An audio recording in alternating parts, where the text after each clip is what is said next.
지금부터 2022 청년이 말하는 평화와 통일 시작하겠습니다. 사람도 이렇게 물을지 모르겠어요.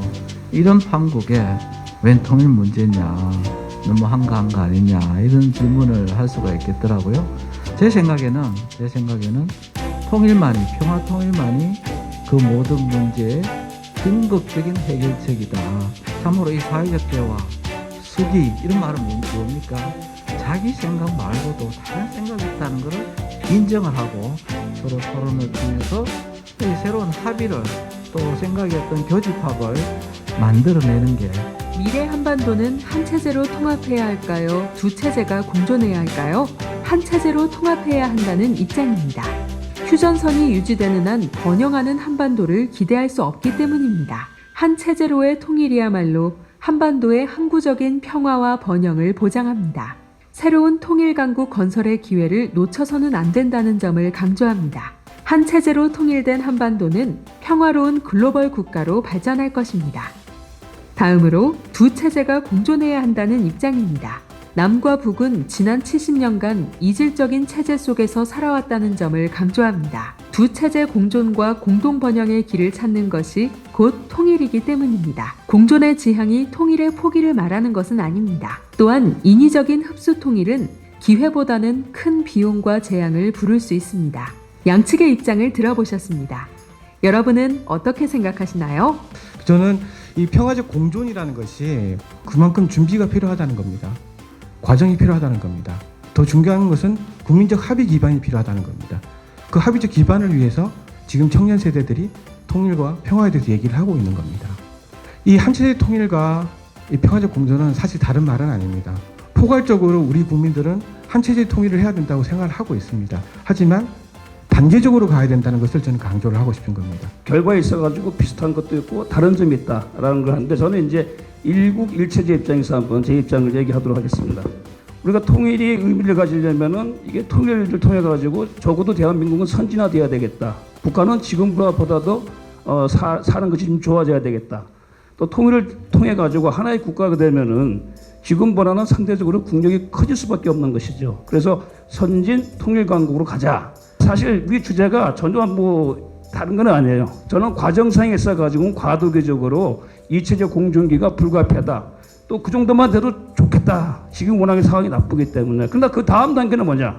그리고 우리의 미래고 비전이기 때문에 그 단계에서는 이체제가 공존하는 연방제 통일은 그건 이제 현실성이 없고 또 가능하지도 않다. 오히려 어떤 결과가 나올지는 모르지만 일체제 일국가 통일로 가야 된다라는 것이 제 의견입니다. 통일이 혹시 남한에게는 경제적으로 손해가 아닌지 이 질문 드리고 싶고, 그러니까 사실 그 과정에서는 대한민국이 고통을 겪을 수밖에 없어요. 우리 경제가 어렵고 상대적으로 북한은 지금 워낙에 없는 상황이니까 점진적으로 좋아질 수밖에 없는 거죠. 전적으로 우리가 일방적으로 북한에게 갖다 붙는다 그런 건 아닙니다. 북한으로도 얻을 수 있는 경제적 재원도 있기 때문에. 북한의 사회주의를 더 이상 사회주의로 볼 수 있는가에 대한 질문이 볼 수 있을 거라고 생각합니다. 왜냐하면 우리가 중국을 볼 때 자본주의 국가라고 얘기를 하지는 않습니다. 중국식 사회주의 얘기하고 시장 경제주의적 사회주의 이렇게 얘기를 하지 않습니까? 북한도 그렇게 갈 수는 있습니다. 네. 우리가 베트남을 보고 지금 사회주의 국가라고 하지만 사실상 개혁 개방에 대해서 삼성이 베트남의 총 국민 생산량의 거의 4분의 1을 담당하지 않습니까? 그런 식도 가능합니다. 통일을 하게 되면 러시아, 중국도 이제 강대국과 국경을 바로 이제 맞닥뜨리게 되어서 이렇게 되면 오히려 이제 위험 부담과 경제적인 비용이 더 늘어날 가능성도 있을 것 같거든요. 이 부분에 대해서 통일되면은 아무리 중국, 러시아하고 맞대고 있더라도 또 중국, 러시아가 적대적인 국가는 아니잖아요. 지금 남북한은 적대적인 국가이기 때문에 국방이 과포화 상태예요. 상대적 비교로 봤을 때는 그런 지금보다는 국방의 부담이 좀 줄어들 수 있지 않겠는가. 현재와 일국가 이체제가 무엇이 다른지에 대해서 잘 모르겠어가지고 질문을 드립니다. 제도가 같이 됩니다. 제도가 같아지면 사람들의 인식이 바뀝니다.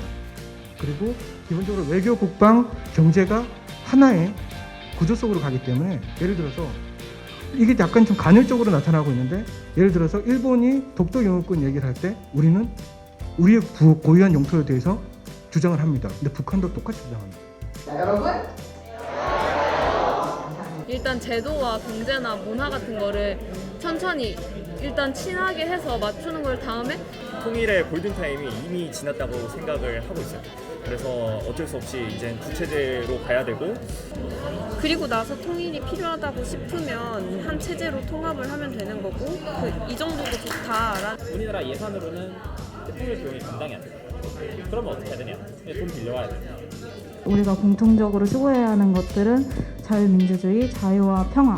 우리나라하고 북한 간의 관계 개선을 바탕으로 민간 교류를 확대해야 한다라는 대중적인 미래 한반도에 대한 평화 교육이 조금 일반적으로 많이 될 수 있으면 좋겠다. 통일이란 게 사실 언제 일어날지도 모르겠지만 갑자기 일어났을 때 우리가 이런 대화의 장이 없었더라면은 왜 이런 대화를 하게 되었고 왜 통일을 해야 할 것인가. 모든 근본적인 질문은 오늘보다 더 나은 내일에 그런 가치가 있지 않을까.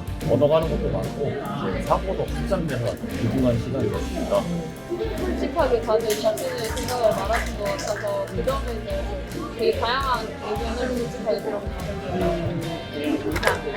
각자의 의견을 존중하면서 그런 의견을 내는 것이기 때문에 화의부동의 시간이라고 표현을 했고요.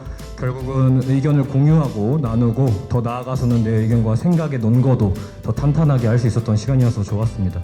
또 통일에 대한 제 의견을 재정립하고 또 강화할 수 있었던 시간, 그리고 또 저희 또래 청년들과 함께 이런 자리 쉽게 마련할 수 있을 것 같지가 않은데 그런 의견 나눔의 자리였던 것 같아서 일단 너무 뜻깊은 시간이었습니다. 감사합니다. 2022 청년대와 청년이 말하는 평화 통일, 우리 대화할까요? 오늘의 대화를 여러분의 박수와 환호로 마무리하도록 하겠습니다. 수고 많이 하셨습니다.